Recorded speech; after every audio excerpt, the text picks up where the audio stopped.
কি মন্ত্রীমশাই, আজকে এত রাতে আমাদেরকে ডাকলেন? কোনো কাজ আছে নাকি?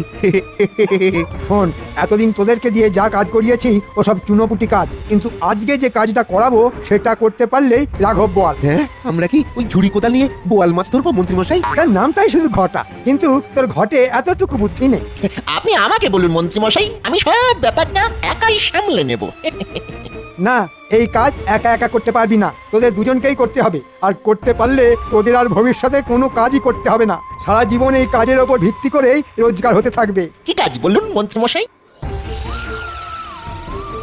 কোনো চিন্তা করবেন না মন্ত্রীমশাই, ঠিক কাজ হয়ে যাবে। হ্যাঁ, ঠিক আছে মন্ত্রীমশাই, আপনার কথা মতো কাজে হয়ে যাবে।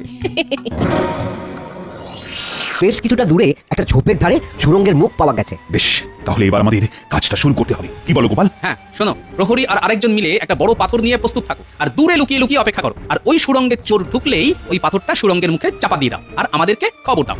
যথা আজ্ঞা গোপাল। গোপাল যেরকম বললো ঠিক সেরকমটাই কাজ করো, আর ব্যাপারটা মোটেই পাঁচকান করো না। যথা আজ্ঞা মহারাজ। মহারাজ, জলের ব্যবস্থাটা করে রেখেছেন তো? হ্যাঁ হ্যাঁ, সব ব্যবস্থা হয়ে গেছে।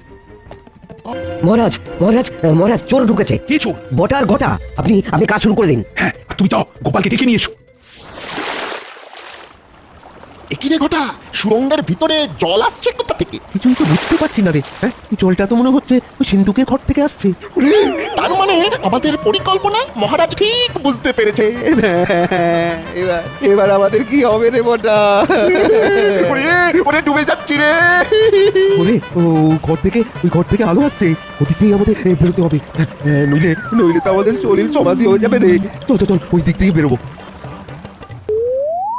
মহারাজ ধরুন বেটাদের। কেন? ওরে বাপ রে, সব ষড়যন্ত্র তো ওই মন্ত্রী মশাইয়ের। ওনার কথাতেই তো আমরা এই কাজগুলো করেছি। ওনার কাছে সব কিছু আছে, সব কিছু আছে। সেনাপতি, এক্ষুনি মন্ত্রীকে দড়ি বেঁধে নিয়ে এসো, আর যা যা চুরি করে গেছে সব নিয়ে এসো।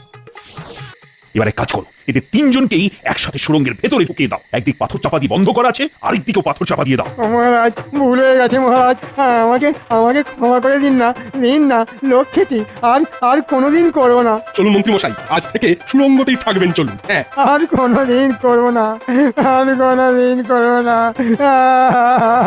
ধন্যবাদ গোপাল, ধন্যবাদ তোমার জন্য। এবারে মরে যাবো, বিশ্বাস করুন, মরে যাবো। গোপালের জন্য এবারেও ধরা পড়ে গেলাম।